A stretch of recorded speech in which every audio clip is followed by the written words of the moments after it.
பன்னாட்டு மற்றும் இந்திய முன்னணி நிறுவனங்களால் நேர்முக தேர்வுகள் நடத்தப்பட்டு பணிக்கு தேர்வு செய்யப்பட்ட 146 பழங்குடியின இளைஞர்களுக்கு பணி நியமன ஆணைகளை முதலமைச்சர் மு.க. ஸ்டாலின் வழங்கினார். அந்த காட்சிகளை தற்போது நேரலையில் பார்க்கலாம். விவரங்களை நம்முடைய செய்தியாளர் அபினேஷ் விவரம் என்ன?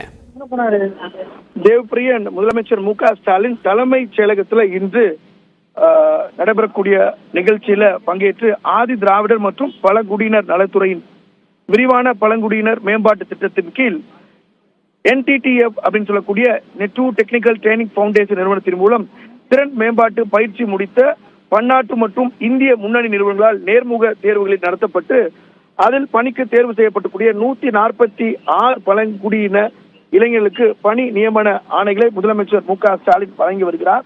அந்த நேரடி காட்சிகளை பார்த்து வருகிறோம். குறிப்பாக இந்த நிகழ்ச்சி தலைமைச் செயலக வளாகத்தில் கூடிய முகப்பு வாயில நடைபெறக்கூடிய இந்த நிகழ்ச்சியில NTTF அப்படின்னு சொல்லக்கூடிய நெட்வொர்க் டெக்னிக்கல் ட்ரைனிங் ஃபவுண்டேஷன் அப்படிங்கிற நிறுவனத்தின் மூலம் ஸ்கில் டெவலப்மெண்ட்டை முடிச்சு ஒரு MNCs கம்பெனி அதே போல இந்தியன் கம்பெனிஸ்ல இவங்க இன்டர்வியூ செலக்ட் ஆகி 146 பழங்குடியின இளைஞர்கள் பணிக்கு தேர்வாயிருக்கிறாங்க. அவர்களுக்கு முதலமைச்சர் மு.க. ஸ்டாலின் நேரடியாக அந்த பணி நியமனத்தை வழங்கி வருகிறார்.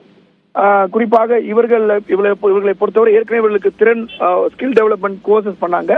அந்த கோர்சஸ்ல கம்ப்ளீட் பண்ணி அதுல செலக்ட் ஆன மாணவர்கள் அந்த இன்டர்வியூஸ்க்கு உட்படுத்தப்பட்டாங்க. இன்டர்வியூஸ்ல செலக்ட் ஆன இவங்களுக்கு இப்போ அப்பாயின்மெண்ட் ஆர்டரை கொடுக்குறாங்க. பல்வேறு MNCs கம்பெனி அதே போல இந்தியன் கம்பெனிஸ்ல இவங்க பணியமர்த்தப்படுறாங்க. மொத்தம் 146 டிரைபல் சொல்லக்கூடிய பழங்குடியின இளைஞர்களுக்கு இந்த பணி ஆணையை முதலமைச்சர் மு.க. ஸ்டாலின் வழங்கி வருகிறார்.